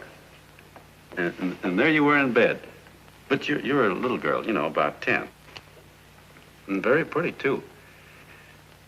So I shook you, and the moment you opened your eyes, you hopped out of bed and started running like the devil in your nightgown. You ran right out the window there, and you ran out over the tops of buildings and roofs and everything for miles. And I was chasing you. And all the time you were running, you kept growing bigger and bigger and bigger, and pretty soon you were as big as you are now, you know, grown up. And all the time I kept asking myself, what am I chasing her for? And I didn't know. Isn't that a hot one? Well, anyway, you ran into some place, and then I ran in after you, and when I got there you were getting married. And the nightgown had changed into a beautiful wedding gown. You sure look pretty, too. And then I knew what it was I was trying to stop you from doing. Dreams are sure crazy, aren't they? Well, would you like to know who it was you were marrying? Oh, a tall, handsome Ubangi, I suppose. No, not that bad. It was that fellow that sends you flowers every day. Yeah, what's his name? Mr. Norton's nephew? Ted Sheldon. Yeah, that's the one. But here's the funniest part of it all. I was the fellow up there doing the marrying, you know, the justice of peace or something. You were? I thought you were chasing me. Well, yes, I was, but I was your father then, you see. But the real me, John Doe, or that is, Long John Willoughby, I was the fellow up there with the book. You know what I mean? I guess so. Then what happened? Well, I took you across my knee and I started spanking you. That is, I didn't do it. I mean, I did do it, but it wasn't me, you see. I was your father then. Well, I held you across my knee and I said, Annie, I won't allow you to marry a man that's just rich or that has his secretary send you flowers. The man you marry has got to swim rivers for you. He's got to climb high mountains for you. He's got to slay dragons for you. He's got to perform wonderful deeds for you. Yes, sir. And all the time, the guy up there, you know, with the book, me, just stood there nodding his head. And he said, go to it, Pop. Whack her one from me, because that's just the way I feel about it, too. So he said, come on down here and whack her yourself. So I came down and I whacked you a good one, see? Then he whacked you, and I whacked you another one. We both started whacking you like... Well, if you're through whacking her, come on, let's get going. Okay, fellas, right in here. You go out the side entrance, there's a bunch of autograph seekers out front. We'll be down with the bags in a minute. Come on, don't make a government project out of this. Hi, Benny. When's our plane take off again? Couple of minutes. How many people do you think we've talked to already outside the radio? I mean, Oh, I don't know. About 300,000. 300,000. What makes them do it, Ann? What makes them come and listen and get up their John Doe clubs the way they do? I've been trying to figure it out. Look, John, what we're handing them are platitudes. Things they've heard a million times. Love thy neighbor, clouds have silver linings, turn the other cheek. It's just a... Yeah, I heard them a million times, too, but there you are. Maybe they're like me, just beginning to get an idea what those things mean. You know, I never thought much about people before. They were always just somebody to fill up the bleachers. The only time I worried about them is when they didn't come in to see me pitch. You know, lately I've been watching them when I talk to them. I could see something in their faces. I could feel that they were hungry for something. You know what I mean? Maybe that's why they came. Maybe they're just lonely and wanted somebody to say hello to. I know how they feel. I've been lonely and hungry for something practically all my life.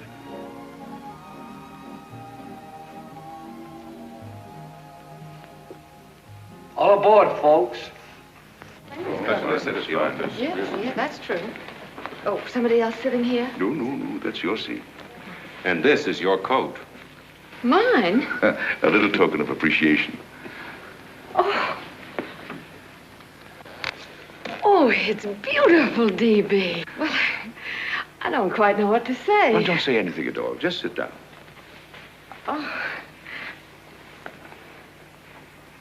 Go ahead, open it. oh. Oh, it's lovely. And a new contract goes with it. Well, come on, spring it. You've got something on your mind. It must be stupendous. You know, that's what I like about it. Right to the point, like that. All right, Practical Annie, here it is. Tomorrow night, before a crowd of 15,000 people and talking over a nationwide radio hookup, John Doe will announce the formation of a third party. A third party? Yes, the John Doe Party. Devoted entirely to the interests of all the John Does all over the country, which practically means 90% of the voters. He will also announce the third party's candidate for the presidency. A man whom he personally recommends, a great humanitarian, the best friend the John Does have. Mr. D.B. Norton. Yes.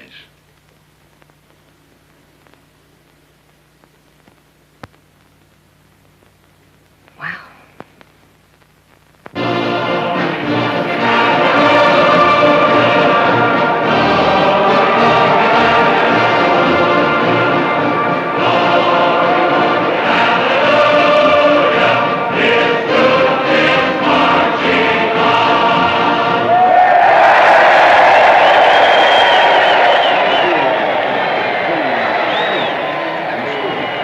The opening of the convention is hours off. The delegates are already pouring into the ballpark by the droves, with lunch baskets, banners, and petitions asking John Doe not to jump off any roof. No matter how you look at it, it's still a phenomenal movement.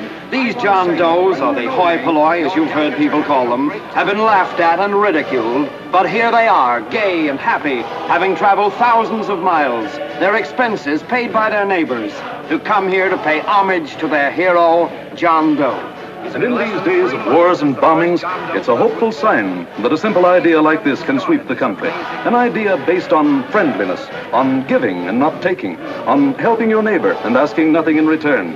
And if a thing like this can happen, don't let any of your grumbling friends tell you that humanity is falling apart. This is John B. Hughes, signing off now and returning you to our main studio until 9 o'clock, when the convention will officially open. John, come in. Say, I'm kind of... It's raining out a little. That's all right. It's good to see you. Sit down. Thanks.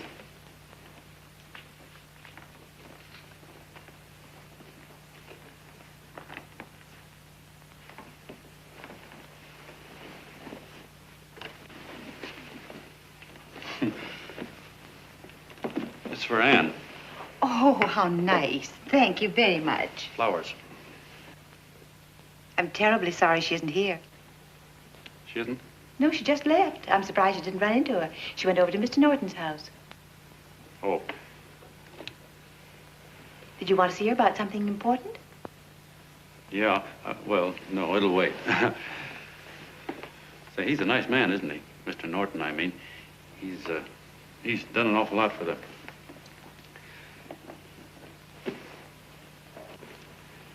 Well, say, my coat's pretty wet.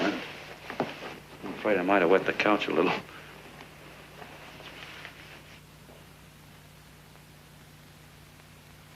Well, I guess I'll see her at the convention later. Yes, of course. I'll see that she gets the flowers. Thanks. Good night, Mrs. Mitchell. Good night, John.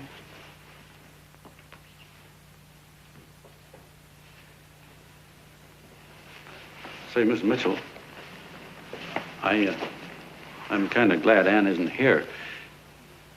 You see, I came over here hoping to see her alone, and kind of hoping I wouldn't, too, you know what I mean? There was something I wanted to talk to her about. But, well, it'll wait, I guess. Good night. Good night, John. Say, look, Mrs. Mitchell, have you ever been married? Oh, I'm sure you have. Gosh, that's pretty silly. I guess you must think I'm kind of batty. Well, I guess I'd better be going at that. John, my husband said, I love you. Will you marry me? You did? What happened? I married him. Well, yeah, that's what I mean, see? It was easy as all that, huh? Uh-huh.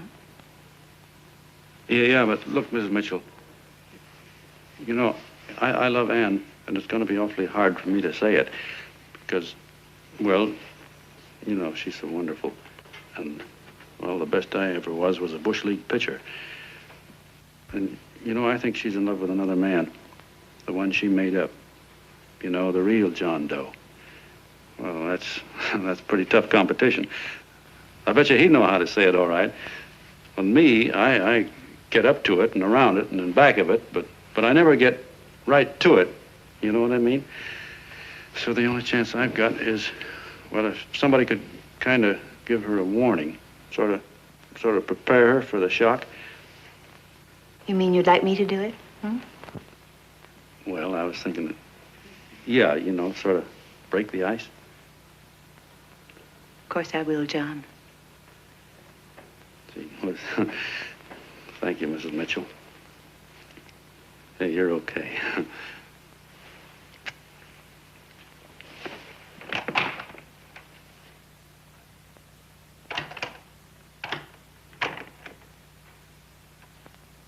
This John Doe meeting is going to be one of the biggest things that ever happened. Why, they're coming from all over. Trains, boxcars, wagons. Look out! Hello, bodyguards. Hey, had your dinner yet? Well, Jim? Oh, that's all right. Well, look, no, go ahead and have your dinner. Wait a minute, John.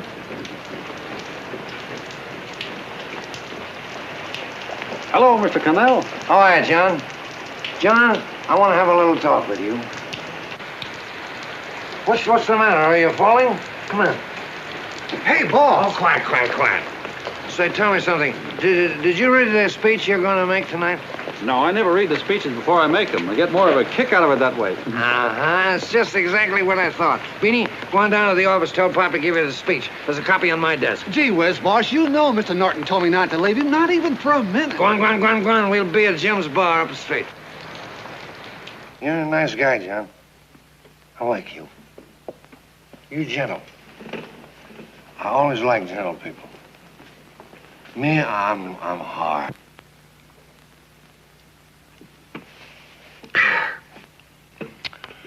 Yep. Yep, I'm hard. But you want to know something? I've got a weakness. Never guess that, would you? Well, I have. Want to know what it is? Star-Spangled Banner. Screw you, huh? Well, maybe it is, but play the Star-Spangled Banner. I'm a sucker for it. Always gets me right here. You know what I mean? Yeah, it gets me right back here. Oh, back there, huh? Well, every man to his own taste. You weren't old enough. You weren't old enough for the World War, were you, Jim? No, of course not. No, you must have been just kidding. I was just ripe and raring to go. You know what my old man did when I joined up? He joined up, too. Got to be a sergeant.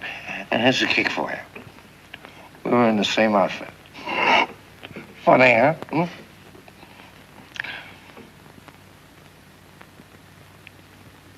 He was killed, you know. I saw him get it.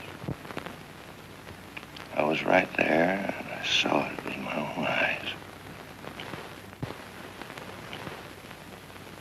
Me, I came out without a scratch. That is, excepting my ulcers.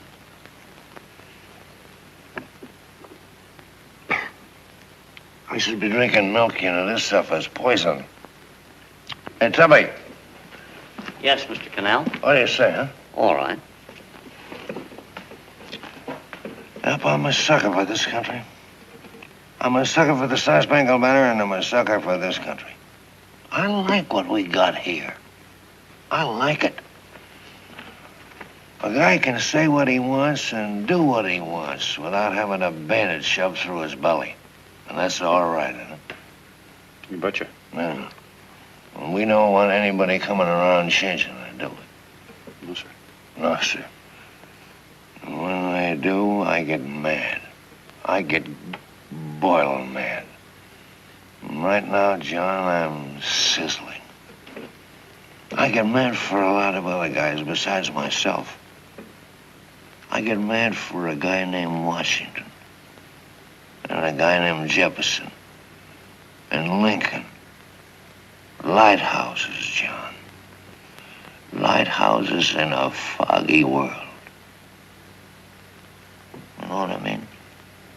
Yeah, you bet. Listen, pal. This fifth column stuff is pretty rotten, isn't it? Yeah, it certainly is. And you'd feel like an awful sucker if you found yourself marching right in the middle of it, wouldn't you? You. Of course, you wouldn't know it because you're gentle. But that's what you're doing. You're mixed up with a skunk, my boy. A no-good, dangerous skunk. Say, you're not talking about Mr. Norton, are you? I'm not talking about his grandfather's pet poodle. You must be wrong, Mr. Cannell. Because he's been marvelous about the John Doe clubs. Yeah? Say, you're sold on this John Doe idea, aren't you? Sure. Sure. I don't blame you. So am I. It's a beautiful miracle. A miracle that can only happen right here in the good old USA. And I think it's terrific. What do you think of that? Me, hard-boiled Cannell, and I think it's plenty terrific. All right. Now, supposing a certain unmentionable worm whose initials are DB was trying to use that to shove his way into the White House so he could put the screws on, so he could turn out the lights in those lighthouses. What would you say about that, huh? Nobody's going to do that, Mr. Cannell. They can't use the John Doe clubs for politics. That's the main idea. Is that so? Then what's a big political boss like Hammer doing in town? And a labor leader like Bennett? And a lot of other big shots are up at DB's house right now. Wolves, John. Wolves. Waiting to cut up the John Does. Wait till you get a gander at the speech you're going to make tonight. You're all wet. Miss Mitchell writes those speeches. Nobody can make her write that kind of stuff. They can't, huh? Who do you think writes them? My Aunt Emma? I know she writes them. And gets a big bonus for doing them, too. A mink coat and a diamond bracelet. Don't write them. Why, that gold-grabbing dame would double-cross her own mother for a handful of Chinese yen. Shut up. If you weren't drunk, I'd... Hey, boss. Here's the speech, boss. Hey, go on and read it, John, and then start sucking. Hey, wait a minute, Mr. Doe. Tubby, Yes, sir. better bring me a glass of milk. I'm smoking too much. Yes, Charlie? Got everything all set? Fine. John Doe been taken care of? Good. How many people do you think will be there? 15,000? Oh, my, that's fine. Now, listen, Charlie. As soon as John Doe stops talking about me, I want you to start that demonstration. And make it a big one, you understand? Don't worry about that, DB. My boys are there. They'll take care of it. What? Yes, I'll be there 15 minutes after I get your call. Why, Mr. Doe. Where are they? In the dining room, sir.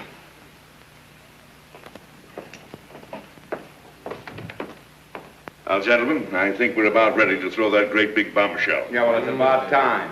Even a conservative estimate shows that we can count on anywhere between 10 and 20 million John Doe votes. Now, add to that the labor vote that Mr. Bennett will throw in, and the votes controlled by Mr. Hammett and the rest of you gentlemen in your own territories, and nothing can stop us. As I said before, I'm with you, providing you can guarantee the John Doe vote. Don't worry about that. You can count on me on one condition. Little Bennett's got to be taken care of. Didn't I tell you that everybody in this room would be taken care of? My agreement with you gentlemen stands. I'm with you, DB, but I still think it's a very daring thing we're attempting. These are daring times, Mr. Barrington. We're coming to a new order of things. There's too much talk been going on in this country. Too many concessions have been made.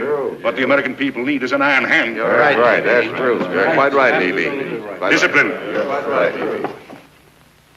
And now, may I offer a little toast to Miss Ann Mitchell, the brilliant and beautiful lady who is responsible for all this.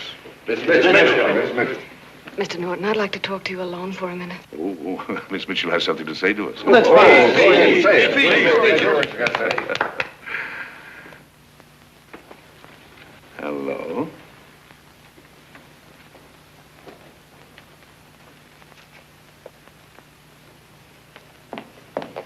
John, I'm so glad to see you. I was terribly worried. Did you write this? Yes, I did, John, but I had no idea what was going on. You didn't? No. That's a swell bracelet you're wearing. John, why aren't you at the convention?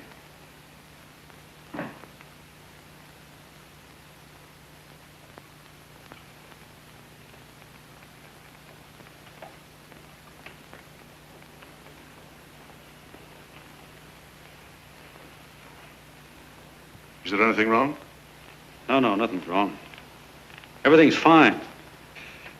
So there's going to be a new order of things, huh? Everybody's going to cut himself a nice fat slice of the John Does, eh? You forgot one detail, Mr. Big Shot. You forgot me, the prize stooge of the world. Why, if you or anybody else thinks he's going to use the John Doe clubs for his own rotten purpose, he's going to have to do it over my dead body. Oh, hold on a minute, young man. Hold on. That's rather big talk. I started the John Doe clubs with my money. And I'll decide whether or not they're being properly used. No, you won't. You're through deciding anything. And what's more, I'm going down to that convention and I'm going to tell those people exactly what you and all your fine feathered friends here are trying to cook up for them. And I'm going to say it in my own words this time. Stop it, baby. You ruined us, DB. Wait a minute, fella. My uncle wants to talk to you. Listen to me, my son. Before you lose your head completely, may I remind you that I picked you up out of the gutter and I can throw you right back there again? You've got a nerve accusing people of things. These gentlemen and I know what's best for the John Does of America, regardless of what tramps like you think. Get off that righteous horse of yours and come to your senses.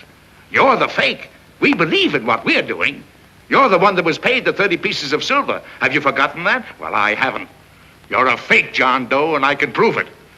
You're the big hero that's supposed to jump off tall buildings and things. Do you remember? What do you suppose your precious John Does will say when they find out that you never had any intention of doing it, that you were being paid to say so? You're lucky they don't run you out of the country. With the newspapers and the radio stations that these gentlemen control, we can kill the John Doe movement deader than a doornail. We'll do it, too, the moment you step out of line. Now, if you still want to go to that convention and shoot your trap off, you go ahead and do it.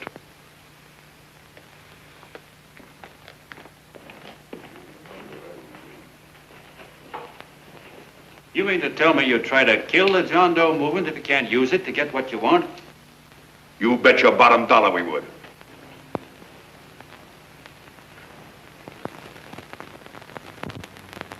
Well, that certainly is a new low.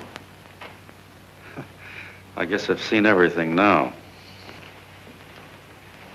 You sit there back of your big cigars and think of deliberately killing an idea that's made millions of people a little bit happier. An idea that's brought thousands of them here from all over the country, by bus and by freight and jalopies and on foot, so they could pass on to each other their own simple little experiences. Why, look, I'm just a mug and I know it, but I'm beginning to understand a lot of things. Why, your type's as old as history. If you can't lay your dirty fingers on a decent idea and twist it and squeeze it and stuff it into your own pocket, you slap it down. Like dogs, if you can't eat something, you bury it. Why, this is the one worthwhile thing that's come along. People are finally finding out that the guy next door isn't a bad egg. That's simple, isn't it? And yet a thing like that's got a chance of spreading till it touches every last doggone human being in the world, and you talk about killing it. Why, when this fire dies down, what's going to be left? More misery, more hunger, and more hate. And what's to prevent that from starting all over again? Nobody knows the answer to that one, and certainly not you with those slimy, bollocksed-up theories you got. The John Doe idea may be the answer, though. It may be the one thing capable of saving this cockeyed world, yet you sit back there on your fat hulks and tell me you'll kill it if you can't use it. Well, you go ahead and try. You couldn't do it in a million years with all your radio stations and all your power, because it's bigger than whether I'm a fake. It's bigger than your ambitions, and it's bigger than all the bracelets and fur coats in the world. You bet it is, John. And that's exactly what I'm going down there to tell those people. Wait a minute, you ungrateful rat. My uncle's been too good to you. He's getting away. John! Give me the bulletin. John! I've always told you, D.B., you're playing with dynamite. Which way? All right, now, get away. Before he gets through tonight, he'll rule us all. I'll stop him cold. Don't worry, I've been ready for this. John! Oh, John, please listen to me. Please, I can explain everything, John. I didn't know what they were going to do. Let me go with you, John. John, please. Go ahead, driver. The ballpark. Explain it to you, John. Please let me go with you. Please. John! Mr. Martin wants to see you. Listen to me, Mayor Lovett. You do as I say. I want them both arrested. You tell the police department to pick up Cannell. I've got the girl here. I've got the bullet. I don't care what you charge him with. If you're worried, let him go in the morning, but keep him in jail overnight. Hello, Bulletin. Put Pat Pryor on.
begin with a short prayer. Quiet, please. Ladies and gentlemen, let us have a moment of silent prayer for the John Does all over the world, many of whom are homeless and hungry. Rise, please. Everybody rise.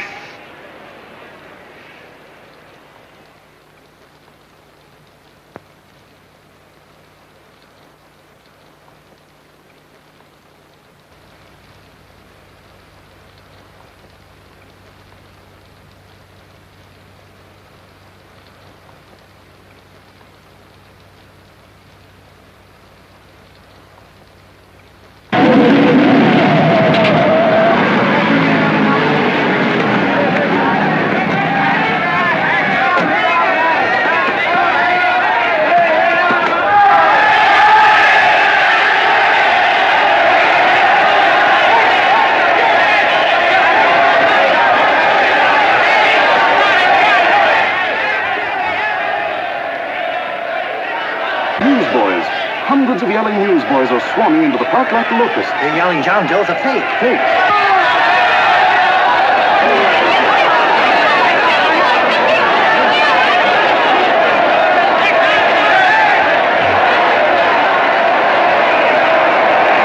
Federal investigation urged by Chamber of Commerce. How could he be a fake? It must be some kind of a gag. A what? A gag. A gag.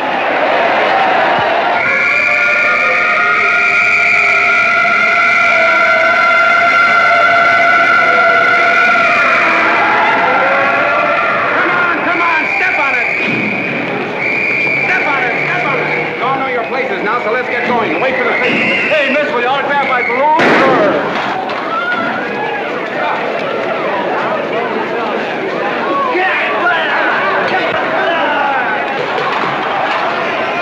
Ladies and gentlemen, this is exactly what I came down here to tell you about tonight. Please, if you all just be quiet for a few minutes, I can explain this whole thing to you. As you all know, this paper is published by a man by the name of D.B. Norton. Mr. D.B. Norton. Wait a minute! Wait a minute, ladies and gentlemen. My name is D.B. Norton. You all know me. I accuse this man of being a faker. We've been taken for a lot of suckers, and I'm the biggest of the lot. I spend a fortune backing this man in what I believe to be a sincere and worthy cause, just as you all did. And now I find out it's nothing but a cheap racket cooked up by him and two of my employees for the sole purpose of collecting dues from John Does all over the country. That's a lie. It's not a lie. Nickels and dimes to stuff into their own pockets. You can read all about it in the newspapers there. That's a lie. Listen, ladies and gentlemen, don't believe what... This man had no intention of jumping off the top of a building. He was paid to say so. Do you deny that? That's got nothing to do with it. Were you paid for it or weren't you? Yes, I was paid, but there And happened... what about the suicide note? You didn't write that either. What difference Did you write it or didn't you? No, I didn't write it. Now, you bet your life you didn't. You look in your papers, ladies and gentlemen, and you'll find Miss Mitchell's signed confession that she was the one who wrote it. Listen, folks, it's a fact that I didn't write the letter. There, you see, he admits it. You're a fake John Doe. Now, for what you have done to all these good people, they ought to run you out of the country. And I hope they do it.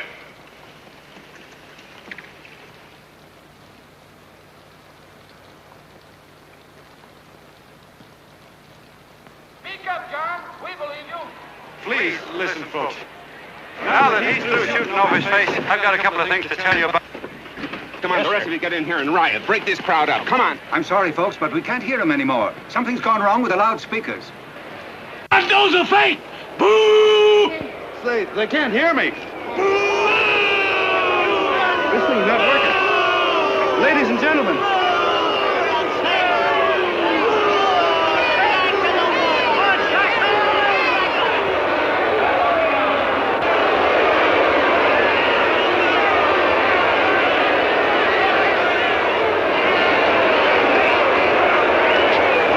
This thing's bigger than whether I'm a fake. Look, Bert, you believe me, don't you? Sure, I believe you. walking my legs off, digging up 5,000 signatures for a phony. Well, there you are, Mr. Doe. 5,000 names asking you not to jump off any roof. It makes no difference, Bert. The idea's still good. We don't have to give up our club. Yeah, well, you can have it. They're starting to throw things. Somebody's going to get hurt. I'm afraid it'll be John Doe. Listen to that mob. I've got to go to him. All right, lady. Can't let you off. Let me go. I want to go to him. Oh, please.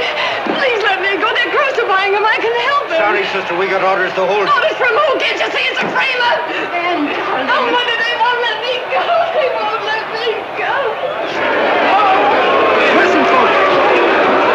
You gotta listen to me, everybody. Back to the jungle, you hobo! Just another racket. Stick to your clubs. We've been fed baloney so long we're getting used to it.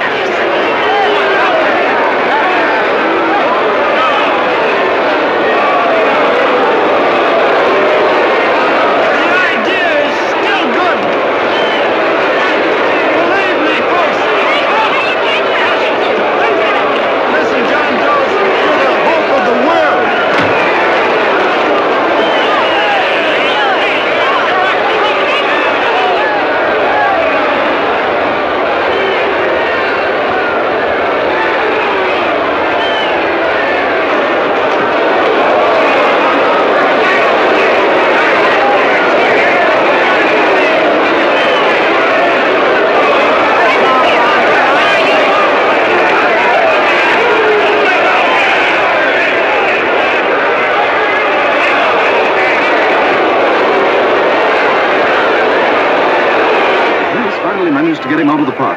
But if that boy isn't hurt, it'll be a miracle. Ladies and gentlemen, this certainly looks like the end of the John Doe movement. Well, boys, you can chalk up another one to the Pontius Pilates.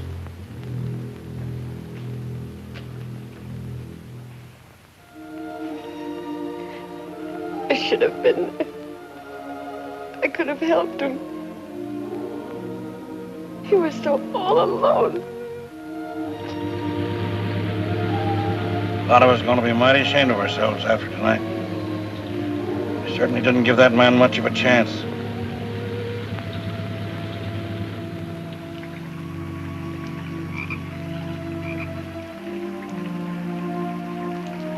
Have some more coffee, Long John? No thanks, Colonel.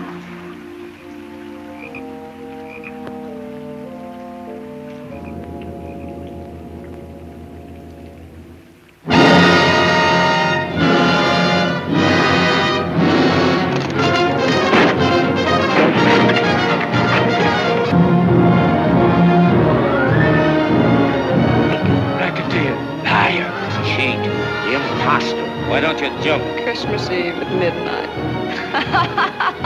Bye, Mr. Doe. You're a wonderful man. And God bless you, my boy. Now get in there and catch you. You're a fake John Doe, and I can prove it. You're the big hero who's supposed to jump off tall buildings and things. Do you remember? What do you suppose your precious John Does will say when they find out that you never had any intention of doing it, that you were being paid to say so? Christmas Eve at midnight.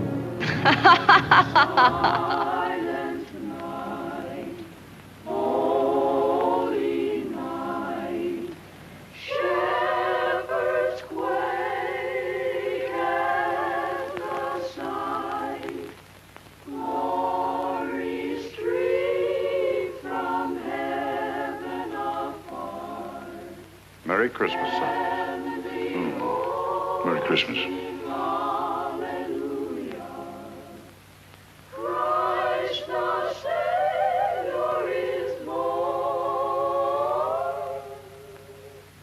Christ the Savior is born. Thank you, sir.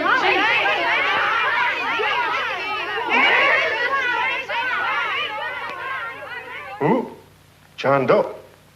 Is that screwball still around? Dame's been calling all day. Sure, I know. Yeah, at midnight, huh? Okay, lady. We'll have the place surrounded with nets.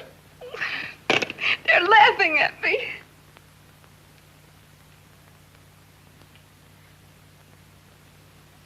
You're a sick girl, Anne. You better take it easy.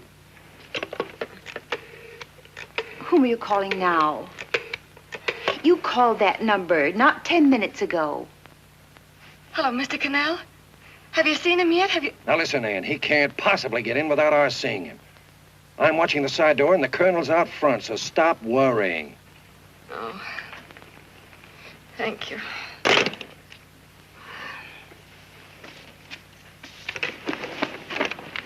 What, Ann? Anne, don't be foolish.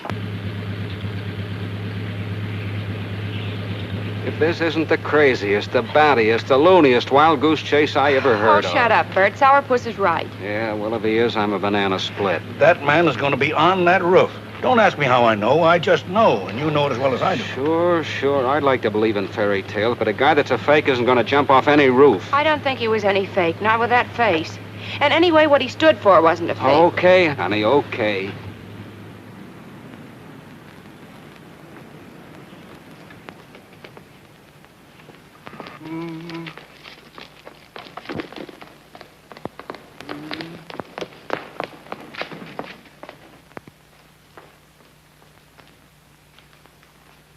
Elevators ain't running. Colonel, You shouldn't have got out of bed, miss. has he been here? No. Have you seen him? I ain't seen him for a week. Where's Cannell? He's watching the other door. Oh, you're swell. Oh. No sense in going up there. I've been here for hours. He ain't here. Let me go, will you? Now that's crazy. It's 14 floors.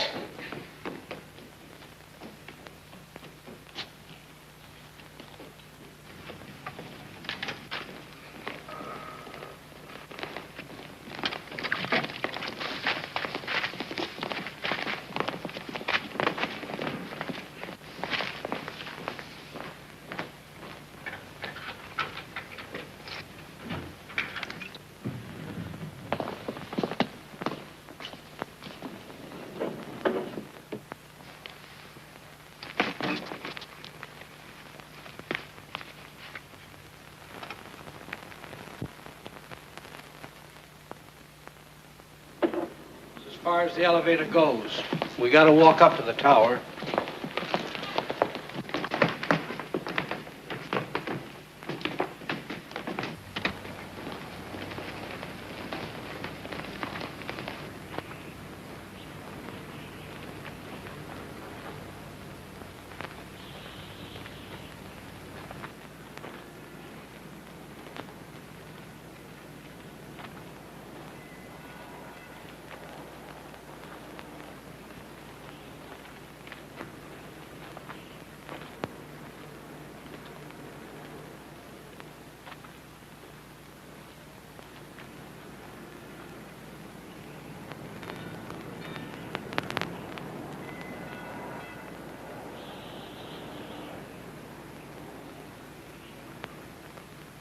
That tramp was probably full of Christmas cheer and asleep in some flop house. Let's go. I've got to decorate my tree.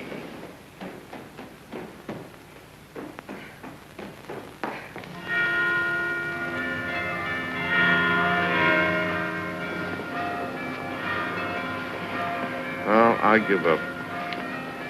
I don't know what gave us the idea that we need attempt anything like this. I guess you're right. I'm afraid the joke's on us. Let's go. I hope nobody finds out we've been here.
I wouldn't do that if I were you, John.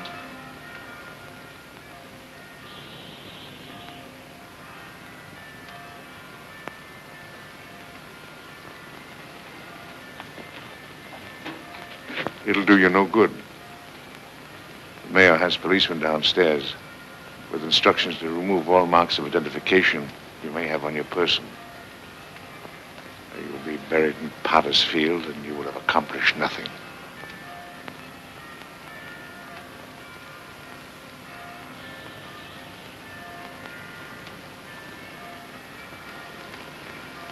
I've taken care of that. I've already mailed a copy of this letter to Mr. Cannell.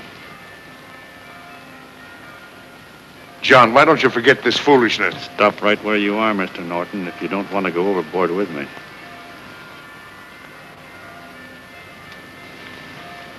I'm glad you gentlemen are here. You killed the John Doe movement, all right. But you're going to see it born all over again.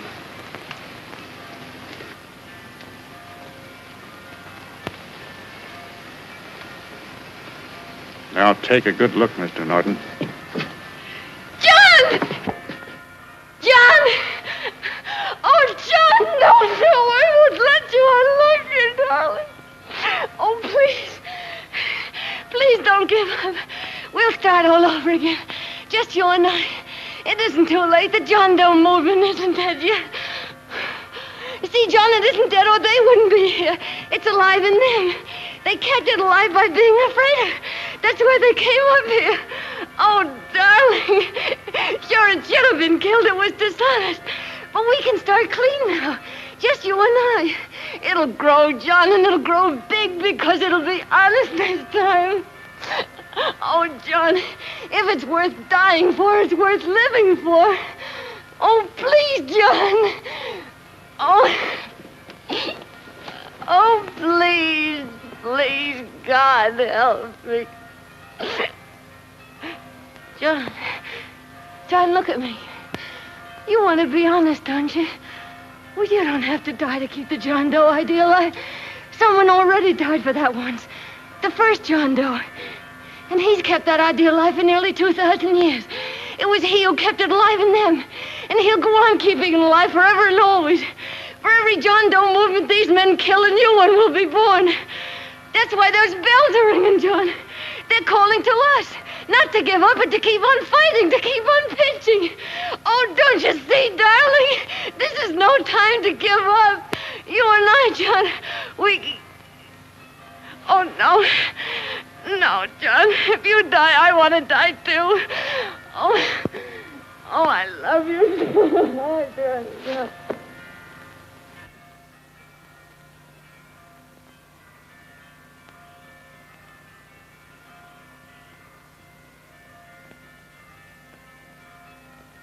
Mr. Doe, you don't have to. We're with you, Mr. Doe. We just lost our heads and acted like a mob. What Bert's trying to say is that we need you, Mr. Doe. There were a lot of us that didn't believe what that man said. We were going to start up our John Doe Club again, whether we saw you or not. Weren't we, Bert?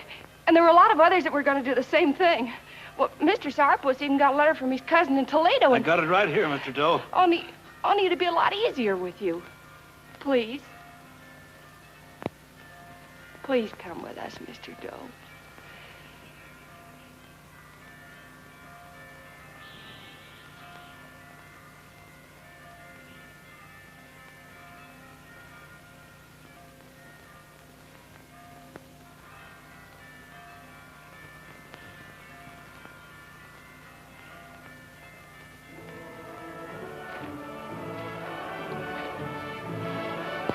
Long John. Mr. Doe. Here, we'll help you with her. She'll be all right. Mr. Doe, take her right down to the car. And right up. Look, we got a car right down to her. They are, Norton, the people. Try and lick that.